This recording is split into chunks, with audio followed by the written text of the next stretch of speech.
uno de los estudiosos más profundos que ha escrito libros que han sido verdaderos bestsellers, uno del Club Vanderbilt, que ya lleva más de 7 millones de ejemplares vendidos en el mundo entero, y un libro que va a ser objeto de conversación en el programa de hoy, que se llama El Instituto Tavistock. Es el escritor, orador, periodista ruso Daniel Stulin, que ha tenido opiniones sobre la realidad venezolana. Nos ha dicho en varias oportunidades cosas como estas: el poder de Bilderberg, la derecha y la nobleza no han podido entrar a Venezuela, que en este momento es punta de lanza de la defensa de la libertad en América Latina. Siguiente.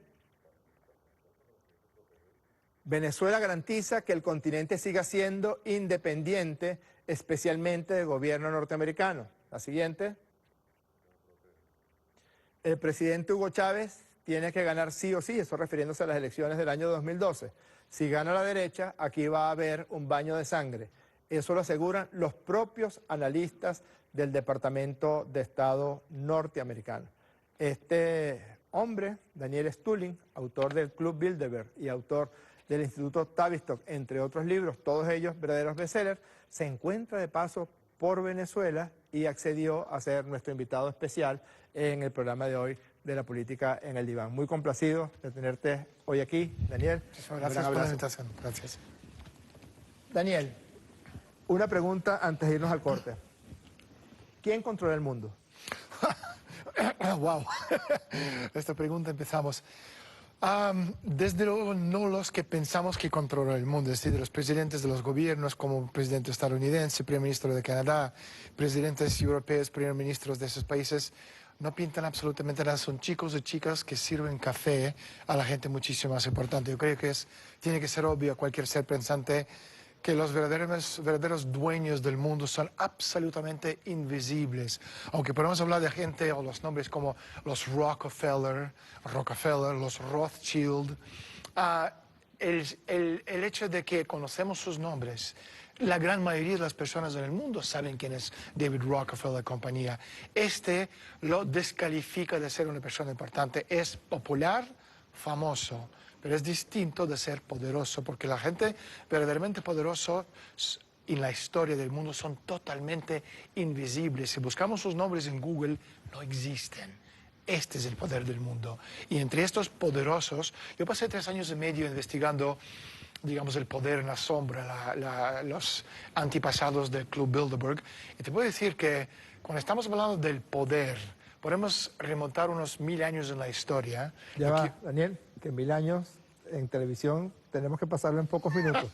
Vamos a un corte y no se vayan. Seguimos en La Política en el Diván con un investigador de primera línea que además ha escrito obras tan importantes como el Club Bilderberg y Instituto Tavistock. Daniel Stulin, ya regresamos a La Política en el Diván. Agresión, como nosotros no nos rendimos a las delicias del poder, al llamado del imperio. Yo ayer me referí a un expresidente español. Espero que el gobierno español, hoy, dirigido por mi amigo, el presidente Zapatero, no se vaya a molestar. Yo estoy además respondiendo a un ataque de este señor, que anda por el mundo diciendo que yo soy un peligro para América Latina, que viene a América Latina, y que un día en Caracas me visitó. Ustedes saben quién es José María Aznar. Yo ayer lo dije y lo repito, ese señor es un fascista. Y fue a Caracas y me dijo, vine a visitarte, porque vengo a invitarte a nuestro club. Y yo oyéndolo. Venezuela, Chávez, tiene petróleo. Venezuela puede ir al primer mundo.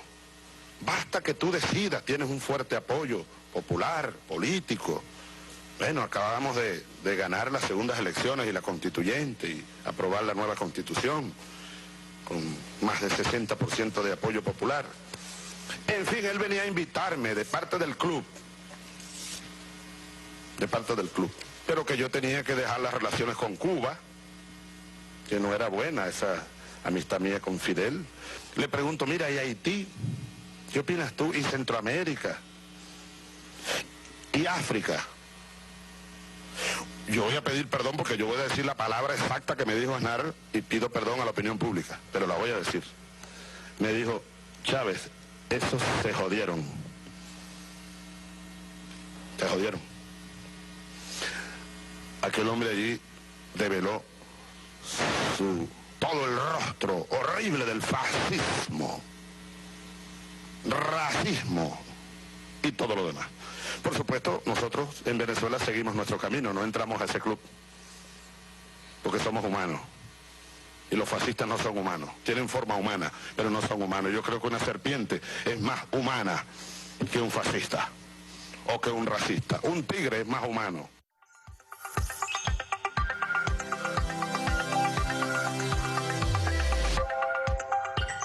Hay algo de lo que mencionaste de pasada en tu primera respuesta en el anterior segmento, donde tú decías que quienes controlan el mundo no son precisamente quienes resultan electos por las masas, por los pueblos, como presidentes o primeros ministros o miembros del Congreso, en el caso de los parlamentos y de las llamadas democracias parlamentarias europeas, sino que hay tras bastidores los que realmente controlan.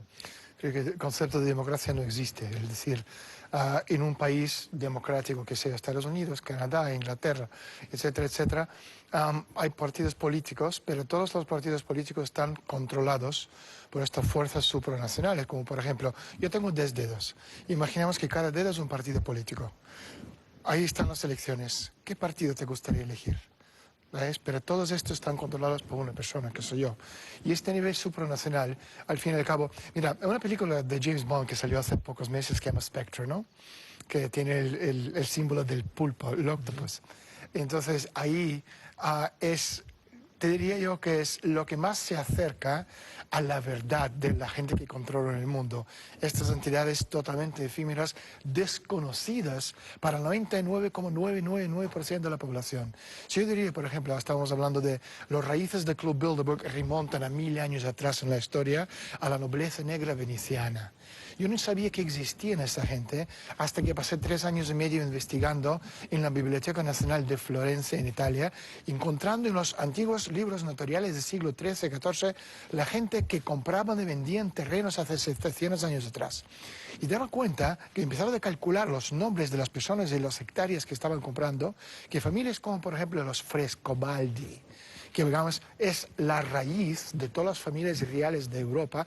Por eso la realeza está siempre invitada a los leones del Club Bilderberg. No son floreros, es elemento clave de lo que hace 1000 años era la nobleza negra veneciana. Y esta nobleza negra sigue existiendo. Por ejemplo, la familia Agnelli, los propietarios de los Fiat, ellos son los poderes fácticos, económicos de esta nobleza que sigue existiendo hoy. Entonces, cuando estamos hablando de democracia en países como Estados Unidos o Canadá o Francia o España, etcétera, todos esos partidos están controlados por las mismas entidades financieras y económicas. Y no se trata de, ojo que ve todo, gobierno mundial. Esos son conceptos más bien conspiranoicos.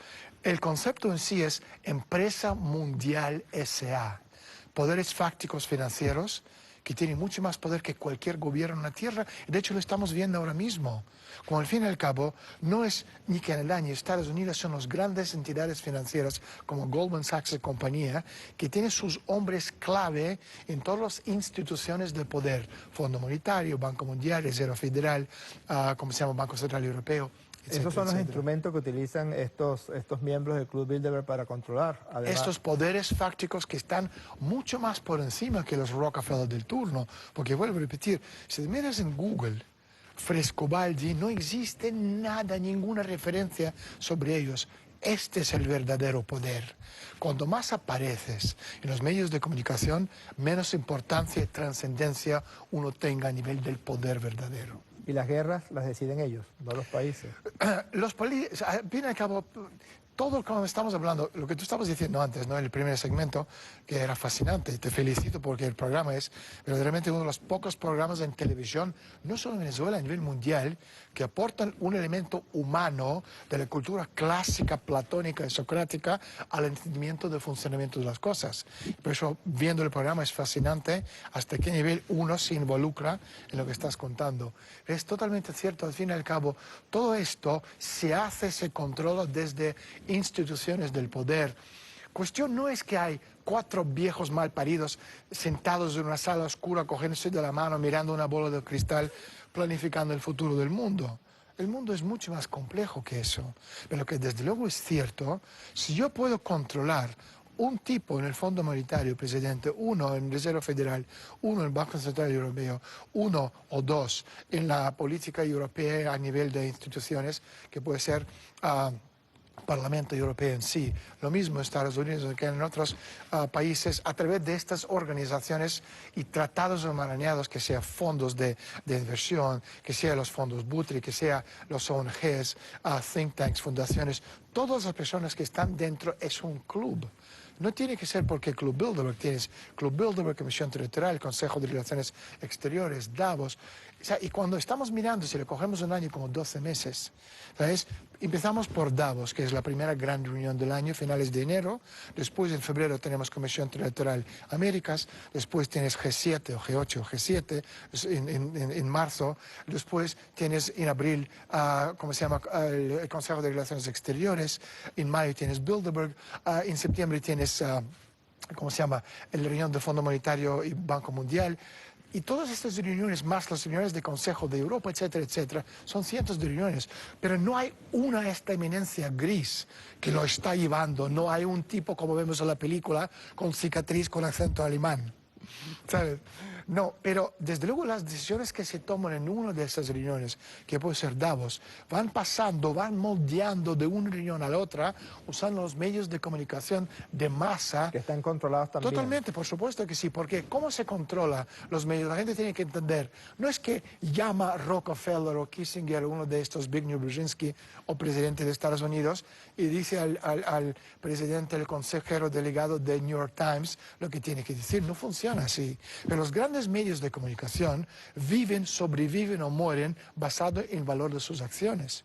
¿Quiénes son los principales propietarios de porcentaje controlador de New York Times? Chase Manhattan Bank, que es de la familia Rockefeller.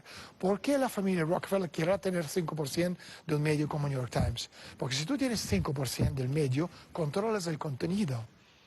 Entonces, como el negocio número 1 del mundo es negocio de la droga controlada por las grandes potencias, porque la droga es el lubricante de la economía mundial que mueve al año 950 mil millones de dólares. ¿Cuánto? 950 mil millones de dólares en dinero en efectivo, que este dinero no se mueve a través de Venezuela, como te quieren hacer creer. Los únicos que se benefician de este negocio Son los bancos europeos y norteamericanos. son los grandes sistemas económicos del mundo, Wall Street y Londres. Es decir, que The City. Estados Unidos no invadió Afganistán para controlar al talibán. Bueno, si queremos crear un cuentos, están ahí para liberar el país. Después, como somos adultos, entendemos cómo funciona el mundo y sabemos sumar 2 más 2 y a mí me sale 4, porque mi cabeza va bien. Entonces, cuando me quieren convencer que están ahí para liberar el mundo, entendemos que el 95% de Afganistán hasta el año pasado estaban en las manos de OTAN. Y el año pasado, curiosamente, o casualmente, casualidades no existen, a nivel de espionaje decimos, existen operaciones bien hechas y mal hechas, el resto son teorías de conspiración. Pero desde luego cuando el 95% de Afganistán están en las manos de OTAN y el mismo año tenemos la cosecha más grande de droga en la historia del mundo, hay una relación Es decir, entre que la estos cosecha bueno, en este caso del producto final, que es el opio, la producción de opio y de heroína, por supuesto, y de todos los opiáceos, en Afganistán fue la mayor de toda su historia el Desde año el pasado, es decir, 2014. en un país que estaba completamente en manos de la OTAN. Efectivamente, OTAN, y obviamente es una correlación entre esos ¿De hechos. cuánto dinero estamos hablando? De Afganistán unos 230.000 millones, pero estamos hablando en total de 250.000 millones de dólares, que este dinero es el lubricante de la economía mundial. ¿Y de dónde mandaron esa plata? ¿Al espacio exterior? Este dinero es ¿Dónde lo estaba que... la DEA cuando guardaron esa plata en los bancos Totalmente, europeos? efectivamente. Este dinero es lo que mueve la economía mundial, porque al fin y al cabo, ten en cuenta una cosa, ¿cómo funciona la gran banca? ¿Sabes? Hay una cosa que se llama POP, precio por beneficio, es un ratio. Entonces, un POP de una empresa sana es unos 31, es decir, por cada $30, uno es beneficio. Enron, cuando se cayó y murió, era 91, por eso murió. Entonces, si lo miramos a nivel puramente matemático, 31 es como 62, 93, me explico, ¿no? 124. Sí, entonces, si yo puedo sacar 10 millones, por decir una cifra fácil de manejar, 10 millones de dólares de dinero de narcodinero, introducirlo en este ratio, por cada 10 millones de dólares, porque yo estoy jugando con 300 millones de dólares, porque al fin y al cabo estamos hablando de las acciones, que son fracciones de propiedad de la empresa. Entonces, si yo puedo introducir 10 millones, yo tengo 300 millones para jugar en la bolsa, ¿me explico, no? Correcto. Entonces, tú no puedes nunca eliminar la droga, porque si eliminas la droga, se te muere el mundo. Y los talibán lo demostraron. Cuando entraron en Afganistán en el 96, lo primero que hicieron era cortar toda la cosecha de amapola. Era su forma de guerra económica. Asimétrica, una guerra económica Totalmente, contra las efectivamente. potencias. 8 meses más tarde, ¿qué tuvimos en 97? La crisis de los tigres en Asia. ¿Por qué 8 meses? Porque es justo el tiempo necesario. Desde que cortas la droga, lo procesas, lo introduces en los mercados económicos y el dinero entra en el flujo mundial. Son 8 meses. No es ninguna casualidad. Y por eso los americanos se dieron cuenta que para luchar contra los talibán, primero lo que tienen que hacer es eliminarles y hacerse con el control. ¿A qué se dedica la DEA al fin y al cabo? ¿A qué se dedica la CIA? Controlar las rutas de la droga, porque si no lo controlan ellos, lo van a controlar otros. Y hay muchísimos ejemplos. ¿Te acuerdas del caso de Oliver North que traficaban con droga para proveer de armas a los contras nicaragüenses? Correcto, efectivamente. La siembra, ¿qué opinas tú de la siembra de drogas, además de llamadas drogas de desecho? ¿Te acuerdas? Que crack, todos estos productos derivados del procesamiento de cocaína que señalan algunos investigadores que se sembró en los barrios afrodescendientes de Los Ángeles, de Nueva York, para generar guerras de bandas y guerras... Totalmente, todo esto proviene... Y dicen que fue la CIA quien estaba detrás de eso. Ah, no, pero es que la CIA me parecía cierto. ¿Sabes? Todo esto, estamos hablando de cocaína crack, de South Central Los Ángeles, de Chicago, pero todo esto también es una forma muy sencilla de entender. Toda esta droga venía de América Latina, sobre todo de Colombia, a través de personajes como Carlos Lechner, de Cartel Medellín, que Medellín no es una cosa creada por Pablo Escobar. Cartel Medellín es una cosa creada por la CIA americana, directamente. Y Carlos entonces, Leder era miembro de la CIA. Alguna gente señala que colaboró con la CIA en un colaboró con la CIA siempre, efectivamente. Y con tenía además ideas filonazi, tenía unos planteamientos filonazis. Sí, era alemán colombiano. O sea, de papá alemán y mamá colombiana. Se dice que el cartel de Medellín fue un producto completo. Es una creación directamente de la CIA. Entonces lo que han hecho es, la droga venía de Colombia a un pueblecito chiquitito en Arkansas que se llamaba Mina, en la época que el gobernador de Mina de Arkansas era un señor que se llamaba Bill Clinton. Ya regresamos a la política en el diván. Entonces...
Este es el libro de Daniel Stulin, que lleva por más de 3 millones de ejemplares vendidos, el de Tavistock. No, Bilderberg superó los 7 millones. Este ha vendido unos 100.000 ejemplares. Este sin duda también va a ser un gran bestseller porque además refleja la barbarie contenida en el uso de la ciencia para el control y la agresión al ser humano.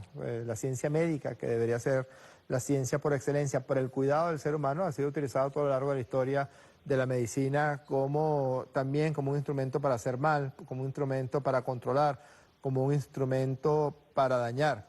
Y me pareció muy interesante, luego vamos a hablar un poco más de este libro, que me pareció muy interesante, el Instituto Tavistock, porque habla de un establecimiento, no es, como tú bien decías, una entelequia, no es un grupo de señores en la oscuridad decidiendo cómo dañar psicológicamente sociedades enteras, sino que es un instituto que se encarga de la investigación en guerra psicológica para aplicarlo en los humanos, así como hay institutos que fabrican armas químicas para aplicarlo en seres humanos. Este Instituto Tavistock utiliza los mecanismos y los instrumentos de control mental. Me pareció muy interesante, yo te lo comentaba antes de la entrevista, Daniel, porque en los tiempos en que yo iba a hacer estudios de posgrado, después de mi posgrado de psiquiatría, pensé en algún momento en estudiar en un hospital en Canadá, el McGill. Universidad de McGill, sí, eso es. Y me pareció curioso porque entre las cosas que decía es que los organismos de inteligencia norteamericanos subvencionaban ese hospital McGill. Y como dicen los gringos, el dinero no crece en los árboles, me imagino que recibían algún tipo de contraprestación. Luego vamos a hablar de eso, pero no quisiera que abandonáramos algunas de las cosas que mencionaba sobre el Club Bilderberg. ¿Cómo funciona? Yo creo que una de las cosas que yo conseguí con Bilderberg es sacar a la luz esta parte oscura que muchas veces sabemos, que golpe de estados, crisis económicas, bajadas y subidas de mercados, de precios de petróleo, no son cosas que son productos de azar, sino alguien o algunos lo están manejando. Pero es lo que está pasando ahorita con los precios de petróleo, que no se explica por nada. Se explica de forma fácilmente explicable, pero digo en el sentido que la gente lo sentían, lo intuían, pero no podía decir quién lo estaba haciendo y cómo lo estaban haciendo. Lo que he hecho con este libro, La verdadera historia del Club Bilderberg, cuando salió en 2005, es poner a estos desconocidos nombres, caras, apellidos, sus hechos, acontecimientos, fotos de las reuniones que yo pudiera encontrar. Con pruebas. Con pruebas, efectivamente, con pruebas que demostraron tajantemente exactamente lo que está pasando y por qué lo está pasando. Entonces, de repente la gente descubrieron supuestamente, son estos que controlan el mundo. Y no es así, porque al fin y al cabo, buscar simplificar la simplicidad de los acontecimientos tampoco es bueno, porque el mundo es una cosa compleja. Lo que sí que es cierto, Bilderberg no es ninguna sociedad secreta. De hecho, que hasta ahora ya tiene hasta la página web, gracias que yo lo saqué a la luz, la gente empezaron a prestar atención. Pero no es el ojo que ve todo, no es un punto de pirámide. Es un grupo que cuando se creó en el año 1954, se creó con un objetivo único. La gente que crearon Bilderberg como parte de Estados Unidos y los miembros europeos, tanto de la élite europea como la aristocracia europea, todos o casi todos eran nazis. No como decía el presidente Hugo Chávez, sino nazis con carné y todo. Entonces el objetivo de Bilderberg al su creación era custodiar la riqueza robada de los nazis en la Segunda Guerra Mundial. Por eso no hay ninguna... ¿Que ascendía a cuánto? Es difícil de saber porque una de las cosas... Mira, yo te puedo decir, por ejemplo, que yo tengo documentos de unas familias, por ejemplo, muy importantes viniendo de esta época, la familia Krupp, no sé si te suena, sí, K-R-U-P-P. Fabricantes de armas, ¿no? Efectivamente, de los primeros grandes traficantes de armas en la historia. Esa gente, yo tengo cuentas. Yo descubrí 3.024 cuentas bancarias de la familia Krupp. En solo una cuenta, y después te lo enseño el documento para que veas, hay 112.000 billones con B de babushka o de Barcelona de dólares. 112, en inglés, trillones de dólares. En una cuenta. Yo encontré 3.024. Y si yo encontré 3.024, tú sabes que este seguramente tendría 300.000 cuentas. Si empezamos a sumar, esta es la riqueza del mundo, no un pobre Bill Gates que ni sirve ni para servir un café a la gente rica, ni Warren Buffett con sus miserables 50. Pero esos son los que aparecen en Forbes. Porque ¿A qué se dedicaba la familia Forbes hace 150 años? Vender droga, opium, a los chinos. Esta es la base de su riqueza. Entonces, la revista Forbes está ahí porque lo que no pueden decir es la auténtica riqueza del mundo. Y estos son los, digamos, familias muy bien escondidos que verdaderamente controlan esta riqueza del mundo. Entonces, la razón de ser de Bilderberg, en principio, era primero llevar toda la riqueza nazis, que son miles de millones, sino billones de dólares en todo, a América Latina. Y después, en el año 1954, el mismo año de la creación del Club Bilderberg, lo repatriaron a Alemania y de ahí viene el milagro alemán. ¿En qué año? En 1954. Qué interesante, Daniel. Después, a lo largo de la historia, y a partir de los años 70, cambia. El objetivo de Bilderberg hoy día es mucho menos importante porque las personas que están ahí ahora son menos importantes, pero los que crearon Bilderberg, Príncipe Bernardo, uno de los fundadores del club, era un miembro con carnet de SS, Walter Hallstein, uno de los firmantes del Tratado de Roma, que dio paso a la Comunidad Europea, era uno de los abogados más importantes de Hitler, que dio la razón legal de la creación de los campos de concentración. Y esto era el primer presidente de la Comisión Europea. Imagínate. Ahora, fíjate, Daniel, cómo leyendo Instituto ha visto, resulta evidente que la intención real de ese instituto es utilizar la guerra psicológica como un instrumento de guerra, pues como un instrumento de dominación Obviamente. A poblaciones humanas. El caso Venezuela, ¿cómo ves tú la acción, el accionar, no solamente en este caso de una potencia que de forma permanente mantiene una actitud agresiva contra Venezuela? Me refiero al gobierno y a la llamada el gobierno corporativo, el gobierno, ese poderoso cónclave industrial militar norteamericano que ve a Venezuela como una amenaza inusual y extraordinaria, como dice el decreto que firmó Barack Hussein Obama. Pero, ¿por qué les resulta tan necesario para ellos agredir a Venezuela? ¿Sabe lo que dicen la mafia? No es nada personal, es negocio. No es nada personal, es negocio. Verdaderamente no es nada personal en contra de Venezuela.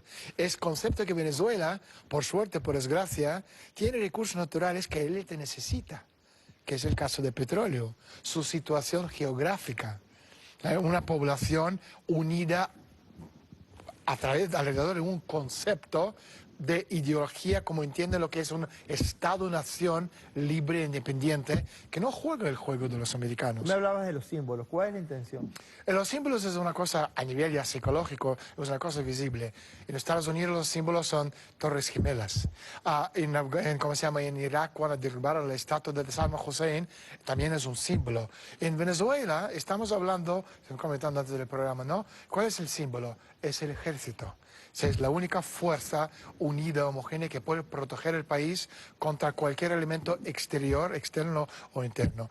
Y por eso lo que están haciendo ahora mismo, están destruyendo esta imagen de lo que son las Fuerzas Armadas venezolanas, usando, pues, muy fácil. Antes, estamos hablando, ¿no?, que Colombia era un narcoestado. Después, con Plan Colombia, cuando Colombia se convirtió en aliado de los Estados Unidos, la droga simplemente entró directamente a los mercados de Wall Street. Es decir, que nunca más hubo tráfico de cocaína de Colombia a Estados Unidos, ¿no? Siempre, obviamente, siempre hubo, pero desde luego esta droga empezó a formar parte del negocio con el gobierno americano y Colombia dejó de ser un narcoestado. Ahora el narcoestado de Venezuela.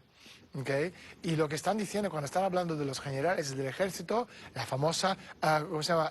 ¿Cómo lo dicen? El cártel de los soles. Entonces lo están promoviendo esto a nivel mundial en todos los medios. Esto no está dirigido a nivel político fuera, está dirigido a un pueblo venezolano, destruyendo y derribando el símbolo, de tal forma... Como han intentado destruir a Chávez, a Bolívar, a Libertador. Efectivamente, por un lado están destruyendo la imagen del ejército, dinamitando la imagen, pero por otro lado están creando esta crispación masiva en la población, buscando el momento de esta chispa donde todo se rompe Y lo que vas a tener el pueblo buscando a los culpables, y estos culpables, como tú estabas comentando en la primera parte del programa, ya está implantado a nivel emocional en el cerebro. Dicen, ¿quiénes son los desgraciados? El cártel de los soles. Y la gente no se dan cuenta que los únicos que pueden proteger este país es el ejército unido, homogéneo, apoyando al pueblo, apoyando al ejército. Y lo que necesitan hacer a nivel supranacional es destruir esta imagen mientras están dinamitando todos los demás testamentos de la sociedad y van buscando justo este momento. Realmente necesitaríamos unos 3 o 4 programas de la política en el diván para continuar hablando con Daniel Stulin. Yo recomiendo ampliamente al menos los 2 libros que conozco de él, el Instituto Tavistock y el Club Bilderberg. Realmente explica cómo esos poderes supranacionales que en modo alguno, como tú decías, no tienen nada que ver con nacionalidad, no tienen nada que ver con historia, no tienen nada que ver con altruismo, sino con negocios y con agresión. Ha sido de verdad un programa muy interesante. Te agradezco, Daniel. Muchísimas sé que gracias. estás de paso y que en el poco tiempo que tienes... Mañana me voy. Mañana te vas, hayas venido con nosotros. Bueno, nos vemos, tenemos tweets del día de hoy, vamos a revisarlos, a ver qué nos pueden haber escrito. @AmazingTefi, política de Iván debería ser todos los días. No, yo también soy alcalde de Caracas y necesito el tiempo para trabajar. Excelente programa cada jueves, supera el anterior con el mejor alcalde del mundo. Gracias, @JorgeRPSV. @JorgeL1208, gran parte de esa generación de oro, amigo, votó en contra del proceso y es desclasada. Tengo mis opiniones al respecto. Creo que nunca antes había dado una generación como la generación de jóvenes que actualmente florece en Venezuela en el área del deporte, en el área de la cultura, en el área de la música, en el área de la política. @Mr. Marco Anto, una de las últimas estrategias que están utilizando algunos medios privados, como por ejemplo transmitir recuerdos del pasado, es decir, sustitución de símbolos por otros símbolos que les sean más cercanos, en palabras de nuestro experto Daniel Stulin. No tenemos más tweets por el día de hoy. Nos despedimos, nos vemos el próximo jueves en su programa La Política en el Diván. Pero como ha estado muy intenso el tema del día de hoy, vamos a suavizarnos un poco con una canción que también alude al control mental y también alude a las agresiones a las que estamos sometidos los seres humanos. Por 4 Non Blondes, aquí tenemos What's Up.